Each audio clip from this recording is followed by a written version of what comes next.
প্রত্যন্ত গ্রামে গৃহপালিত পশুর সঙ্গে ঘুরে বেড়াচ্ছে হরিণ।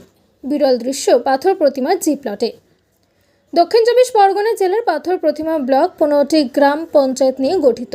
তার মধ্যে পাথর প্রতিমার জি প্লট গ্রাম পঞ্চায়েত বঙ্গোপসাগর কূলবর্তী বিস্তীর্ণ এলাকা নিয়ে। তার মধ্যে জি প্লট গ্রাম পঞ্চায়েতের তটের বাজার সংলগ্ন সতীশদানার ঘাট এলাকায় প্রতিনিয়ত ঘুরে বেড়াচ্ছে একটি হরিণ। কখনো গৃহপালিত পশুর সঙ্গে মাঠে, কখনোই এলাকার বাড়িতে ঢুকে খাচ্ছে বিভিন্ন ধরনের শাকসবজি। মাঝে মধ্যে এলাকার মানুষের কাছেও পর্যন্ত আসছে। এ দৃশ্য দীর্ঘ প্রায় 5 বছর আগে থেকে চলছে বলে এলাকার মানুষের দাবি।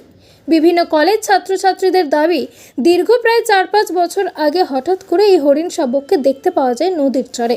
ম্যানগ্রোভ জঙ্গলে আস্তে আস্তে হরিণের শাবকটি বড় হতে থাকে। তবে মাঝে মধ্যে এই এলাকার প্রশাসন এবং বন দপ্তরের লোকজন এলাকার মানুষের সতর্ক করে দিয়ে যায় হরিণ শাবককে যেন কোনোরূপ ক্ষতি করা না হয়।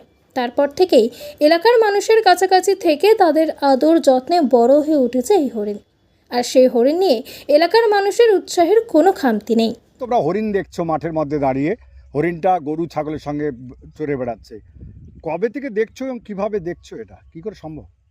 এই 5 বছর 6 বছর ধরে তো দেখছি অনেক দিন থেকে। যে প্রথম অনেক ছোট ছিল, ছোট অবস্থায় এখানে এসছে।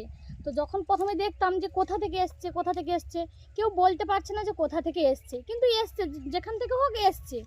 তো এবারে ভালোই লাগে, তখন পরপর এখানে আছে, খাচ্ছে, বড় হচ্ছে, নদীর ধারে পাতা খাচ্ছে, এখানে মিষ্টি পাতাও খেতে আসে, আছে, ঘুরছে, সবাই দেখতে আসে, আনন্দও লাগে। যখনই বারবার দেখি না কেন, তাও দেখতে ইচ্ছে করে, যে হরিণ দেখতে পেয়েছি, ছুটে আয়।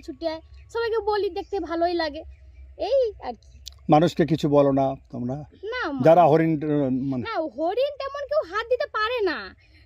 হয়তো ভুল ভবিষ্যতে 1-2 জন হয়তো খুব অনেক কষ্টে হয়তো তাকে হাত দিতে পারে, নাহলে সবাই হাত দিতে পারে না। আজ পর্যন্ত এত 6 বছর ধরে আমাদের বাড়ির পিছনে কি বাড়িতে কাছাকাছি রাস্তা আসে, আমি এখনো পর্যন্ত তাকে হাতই দিতে পারিনি, কারণ কাছে গেলেই ও ছুটেই পালায়। কারণ হরিণের তো একটু চালাকি বুদ্ধি, ওরা তোমাদের গৃহপালিত পশুর মতো হয়ে গেছে। হ্যাঁ, ওই একটাই আছে।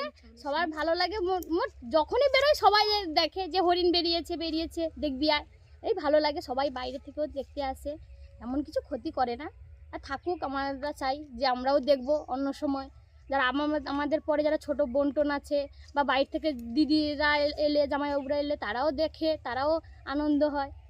তোমার নাম? আমার নাম সুস্মিতা দে। লেখাপড়া করো? হ্যাঁ, গ্র্যাজুয়েট পাস।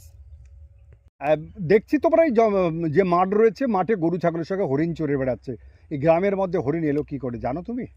না, এটা তো জানি না, তবে হরিণ আসে আমাদের। আমরা প্রায় 4-5 বছর আগে থেকে দেখছি, হরিণটা কোথা থেকে এসছে জানি না। তো এসে এই গরু ছাগলেদের সাথে ঘুরে বেড়ায়, আমাদের সাথে অনেক ভালোবাসার পরিচয় ওই হরিণের সাথে। হরিণ এখানে ওখানে ছুটে বেড়ায়, আমরা থাকি, দূর দূরান্ত থেকে লোকজন আসে ওর ভিডিও তুলতে কিংবা ছবি তুলতে। এটা ভালো লাগে যে আমাদের সুন্দরবনে একটা হরিণ এসে দূর দূরান্ত থেকে লোকজন এসে দেখছে, এই জায়গাটাকে চিনছে আরও ভালোভাবে। এই সব এমনি ক্ষতি করে না তোমাদের? না, অতিরিক্ত ক্ষতি করে না, তবে এই গাছপালা টুকটাক খেয়ে নেয়, ওরা বেশি কিছু ক্ষতি করে না। একটাই তো হরিণ, আর তো আসে না, ওই একজনই আছে। তো পুরো ঘরে মেলামেশার মতো একদম হয়ে গেছে। গরু যেমন ছাগল গরু আমরা পালি, তো সেই রকম সেম একই, ও এইরকম আমাদের গায়ের কাছে পুরো লেপটে লেপটে থাকে। তোমরা ওকে কোনো ক্ষতি টতি কেউ করে না? না, এইটা আমাদের এখানে কোনো পাবলিক যারা আছে, কেউ সবাই ওকে জড়িয়ে ধরে কিংবা ওর পিছনে পিছনে যায়, কিন্তু ওই ক্ষতি কেউ করে না। তোমরা কি চাইছো? আমরা কি চাইবো, আমরা চাই যে ও থাকুক এখানে, ঘুরে বেড়াক, যেমন আমাদের এখানে আছে, সবাই চিনছে, জায়গাটাকে দেখছে। আমরাও চাই যে ও থাকুক, ও ঘুরে বেড়াক স্বাধীনের মতো, ওকে যেন কেউ না ধরে রাখে, এটাই আমরা চাই। তোমার নাম? আমার নাম নিয়তি। কোন ক্লাসে পড়ো? 12। বাড়ি? বাড়ি সুন্দরবন জি প্লট।